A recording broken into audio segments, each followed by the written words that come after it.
Fala galera, beleza? Mais uma vez aqui fazendo um vídeo na reta final do Enem. Hoje eu quero falar sobre humanas e dar um pouco das perspectivas de como tirar uma ótima nota nessa matéria que é essencial para quem está prestando curso concorrido. É uma matéria que não é tão difícil de conseguir uma boa nota. Eu quero mostrar aqui uma perspectiva, vou até deixar um gráfico daqui a pouco aqui na tela, falando exatamente quantas questões mais ou menos você tem que acertar para conseguir cada faixa de nota e, com isso, qual seria a estratégia de prova para você conseguir, às vezes, o mínimo que você precisa. Muitas vezes você não precisa tirar 800, que é uma nota super alta em humanas. Às vezes você precisa tirar ali 700, até 600 já seria ideal para a sua situação. Então eu quero dar uma perspectiva e depois eu vou dar um pouco de qual é a estratégia de prova para cada uma dessas faixas de nota, beleza? Se você gosta do conteúdo aqui, não se esqueça de se inscrever no canal. Vou deixar um grupo também do WhatsApp aqui na descrição para quem quiser entrar com todos os conteúdos de reta final. Então falando sobre as lives, falando sobre muitas coisas relevantes aqui agora na reta final do Enem, beleza? Bora pro vídeo então. Eu vou mostrar agora, vai aparecer aqui na minha tela o gráfico, né, que eu falei de Ciências Humanas, e vamos analisar juntos aqui o que significa esse gráfico na prática, né? Eu tô até com ele aqui no meu computador, então vou mostrar aqui para vocês.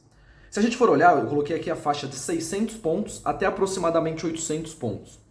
Isso são dados do ano retrasado, né? A gente não tem os dados consolidados ainda de 2020, são os dados de 2019, mas eu acho que são dados bem coerentes para a gente conseguir entender um pouco. Não precisa ser aquele dado exatamente correto, acertar no detalhe da nota, mas é uma boa noção para você saber quantas questões mais ou menos você precisa acertar.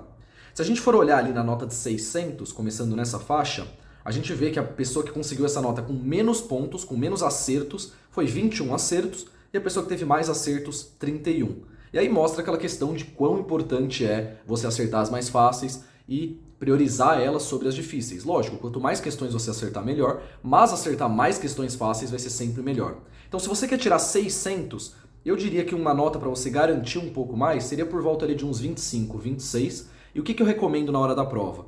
Coloca o método das 3 passadas em vigor. O que significa isso na prática? Coloca todas as questões que sejam mais fáceis, que são aqueles tipos, como que eu identifico, né? Identifica pelas palavras. Se são palavras fáceis, questões não conteudistas, questões que falam muito sobre globalização, sobre meio ambiente, sobre as terras, né? Aquela coisa mais contextualizadora, questões que não são necessariamente conceituais, essas vão ser as questões mais fáceis normalmente. Então se não tem palavras específicas de uma matéria, não tem aquelas palavras complexas do Enem, né? Alteridade, que eles gostam de colocar, lixiviação, né? Alguma coisa do tipo.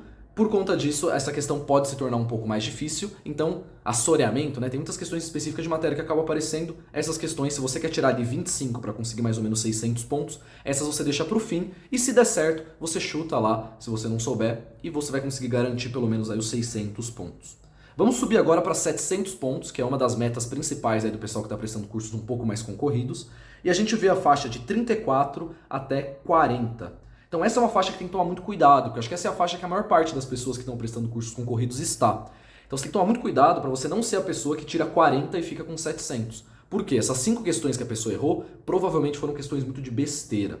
Então o que eu falo, se você está nessa faixa entre 34 e 40, não deixa questões fáceis para o fim. Todas as questões fáceis você tem que fazer no começo, principalmente olhando agora para as palavras médias também. Vai ter algumas questões conceituais aí no meio, você vai ter que saber, mas essas questões muito difíceis, como as que eu citei, às vezes de geografia, que citam coisas muito específicas aí de uma parte da geografia, ou uma questão de história, ou de sociologia, né, e filosofia, que às vezes o texto é muito difícil, fala de um desses filósofos como Kant, Nietzsche, que são um pouco mais difíceis de acessar. Essas questões pode deixar para o fim. Mas questões mais simples, como filosofia dos pré-socráticos, uma sociologia mais tradicional, qualquer coisa do tipo, essas questões têm que ser priorizadas logo no começo e na segunda passada, né? Fazendo isso com uma sequência de prova em que você não perca tempo e não deixe essas questões para o fim quando você já vai estar cansado ou cansada.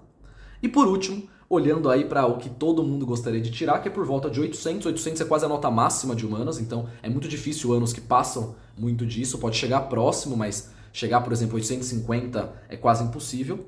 Então, nesse caso, a gente olhando aqui na imagem, a gente vê que fica muito próximo, né? O TRI ele começa a ter muito menos diferença quando a gente chega em faixas altas, de 42 até 44. O que significa na prática, então? Que você vai ter que ir muito bem para conseguir tirar 800. Aí, a minha dica é, segue o método das 3 passadas por completo. Se você já está tirando notas próximas no simulado, segue exatamente o método que você já vem traçando mesmo. Essa daqui é realmente a nota que todo mundo quer. É um pouco mais difícil passar de 40, mas não é nada impossível. Eu acho que é totalmente plausível. Se você já está conseguindo tirar próximo disso, presta bastante atenção nessas questões um pouco mais capciosas, questões que têm esses filósofos sociólogos mais complexos, as questões que têm palavras mais difíceis, tenta identificar exatamente qual é o significado de cada uma, que eu acho que dá para ter um ótimo desempenho aí na prova. Beleza? Então essa é uma análise rápida que eu falo de como associar cada uma das pontuações para o vestibular. Se você gostou, deixa aqui já o seu like, né? Se inscreve no canal. Fico muito feliz que você tenha assistido esse vídeo. E se quiser entrar no grupo do WhatsApp da reta final para o vestibular do Enem, vestibular da FUVEST, eu estou postando todas as lives, conteúdos lá. Primeiro link da descrição. Espero todos vocês lá. Beleza? Torcendo para vocês terem um ótimo Enem. Estamos juntos. Um abraço, até a próxima.